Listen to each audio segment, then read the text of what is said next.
A foggy night falls over the peaceful village of Emmerdale, but beneath the calm lies a storm. A man has just returned, Kev Townsend, a man with a criminal past, prison scars, and a conflicted heart.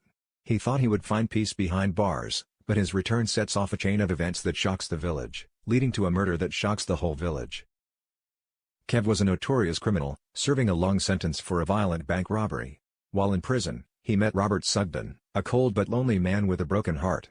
Two people imprisoned in loneliness found each other, and within the musty walls of the prison, a strange feeling arose. Robert, little did he know that this dark relationship would bind him to such a dangerous man. Time passed, and Kev was released. He arrives in Emmerdale where Robert is living with Aaron Dingle. But instead of a fresh start, Kev returns to reclaim what he believes belongs to him, Robert's love. From that moment on, darkness begins to cover the once peaceful village.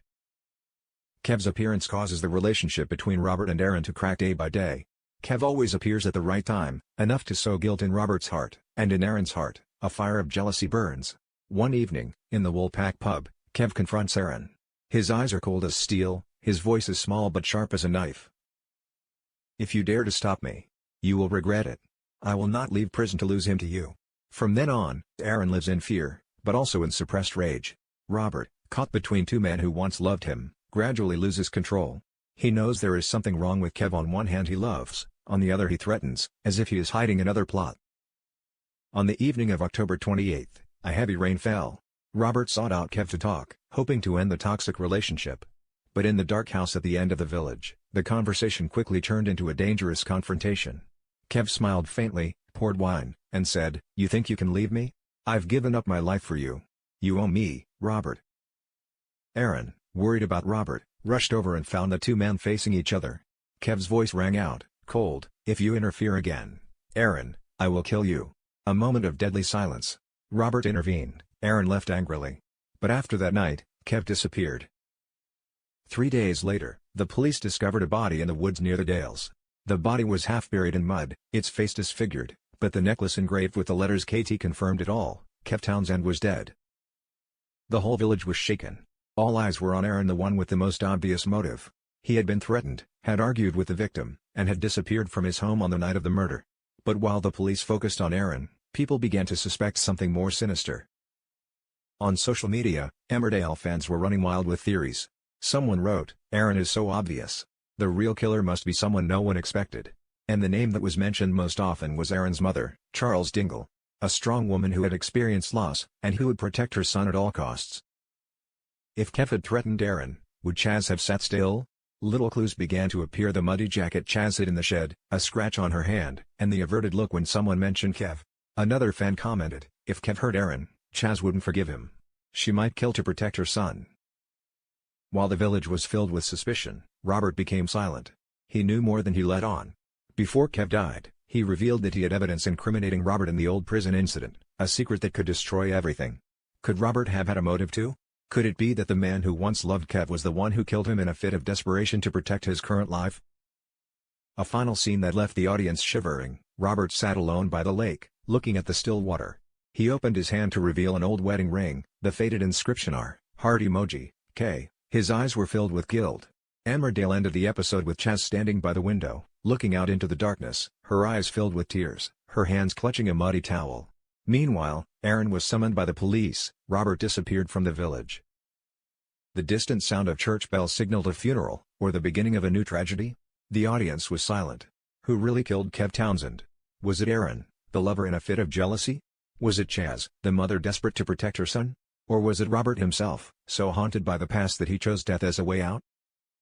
The answer is not yet available, but Emmerdale has cleverly planted in the hearts of viewers doubt, fear and curiosity, a dangerous psychological game between love, guilt and revenge. A dense fog hung over the rolling hills of Emmerdale, casting the familiar village in an eerie, muted light. The cobblestone streets glistened with the aftermath of a light rain, the occasional gust of wind scattering fallen leaves across the pathways. In the shadow of a lamppost, a solitary figure appeared. Kev Townsend. His coat was soaked, clinging to his tall, broad frame, his hair plastered against his forehead. There was a calm menace in his eyes, a flicker of anticipation as he surveyed the village he once knew and yet had been away from for so long. Kev had spent years behind bars, serving time for a violent bank robbery that had earned him a reputation both feared and loathed. But time had changed him, perhaps not softened him, but sharpened his resolve. And now, as he returned to Emmerdale, his mind was consumed by one goal: Robert Sugden. Robert, standing at his living room window, hadn't expected this. The rain tapping against the glass masked the quickening of his heart. He knew that Kev's release from prison meant trouble, but nothing could have prepared him for the storm about to descend upon his life. "Robert. It's been a long time," Kev said softly, his voice carrying both warmth and a thinly veiled threat. Robert froze, unable to meet Kev's gaze. Every muscle in his body tensed. The past, all the choices he had made during Kev's imprisonment, collided with the present. The man outside was not just a memory, he was a force, unpredictable and dangerous.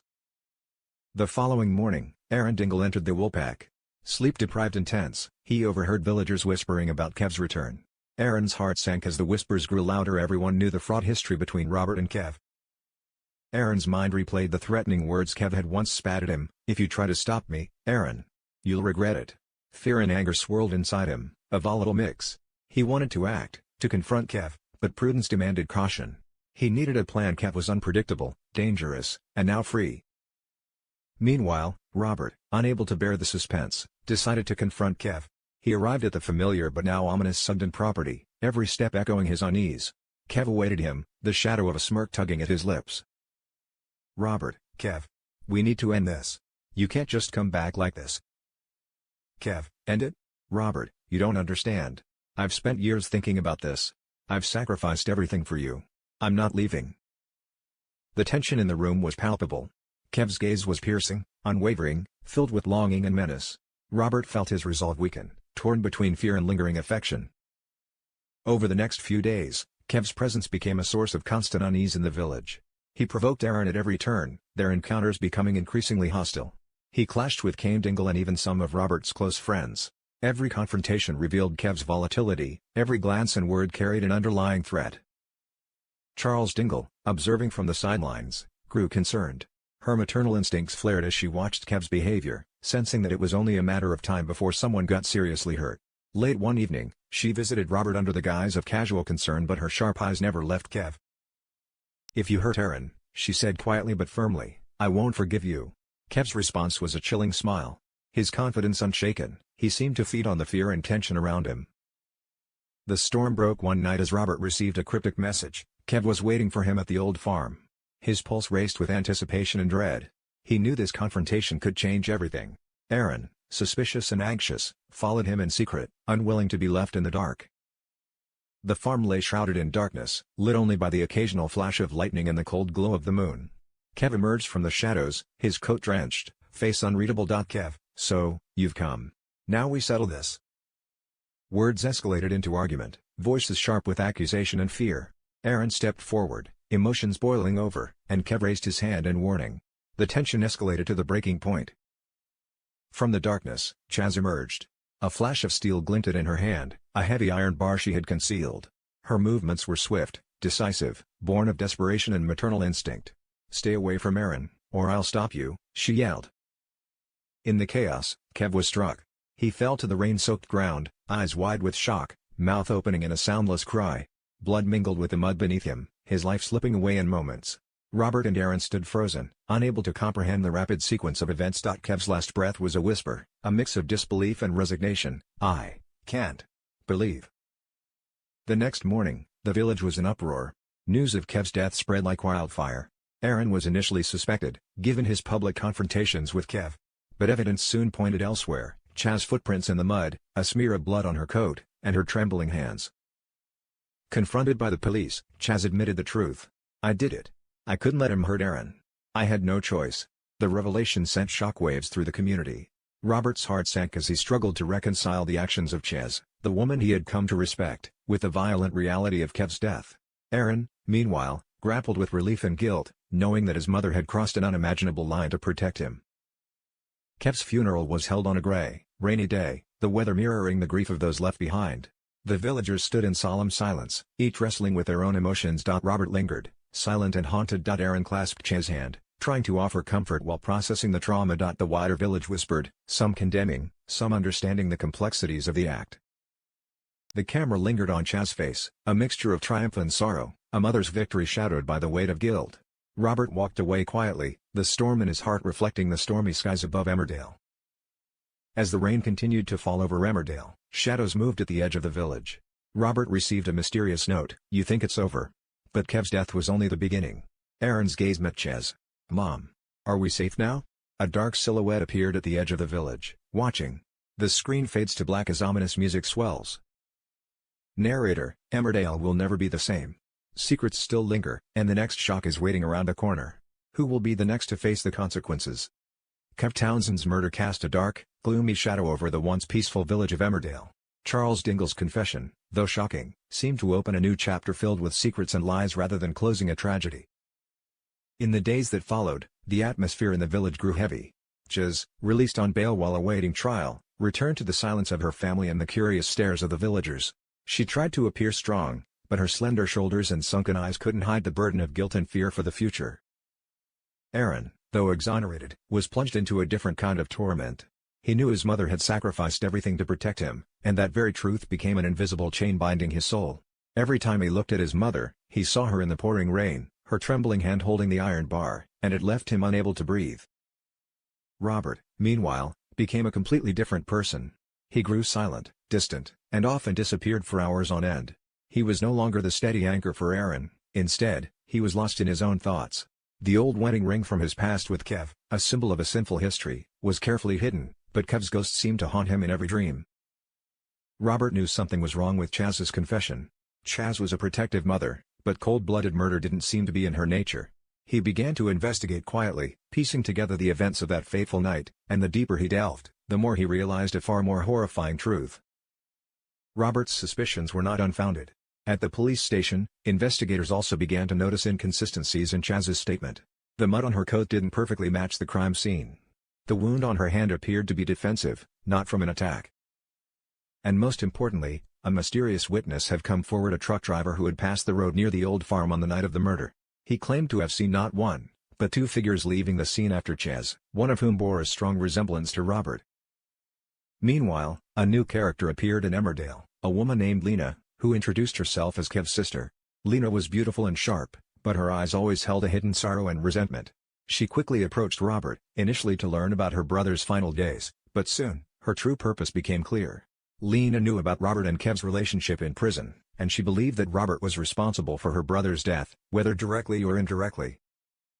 "My brother loved you," Lena told Robert during a tense encounter at the Woolpack, her voice low but heavy with meaning. "He changed for you. But you threw him away like an old toy. Did you know, before he died, he told me he had something that could destroy your life?" Lena's words were like a knife stabbing straight into Robert's heart. He knew what Kev had, evidence of a setup in prison that Robert had orchestrated to get a reduced sentence. If this came out, not only would his current life with Aaron be shattered, but he could also face a return to prison. Robert's motive for murder was now clearer than ever. That night, Robert received an anonymous text message. "I know she didn't do it. Meet me at the old church at midnight if you want to know the truth." Cornered, Robert decided to go to the meeting place. In the darkness of the ruined church, he found no one, only an old tape recorder placed on the altar. He pressed play, and Aaron's familiar voice echoed, trembling and full of anguish. It was a recording of a call Aaron had made to a close friend right after the night of the murder. In the recording, Aaron confessed that he had been there, that he had struggled with Kev after Ches had passed out. In a fit of rage and extreme fear when Kev threatened to expose Robert's past, Aaron had pushed Kev. The fall wasn't fatal, but Kev's head had struck a sharp rock. Ches, upon waking up, saw everything and decided to take the blame for her son.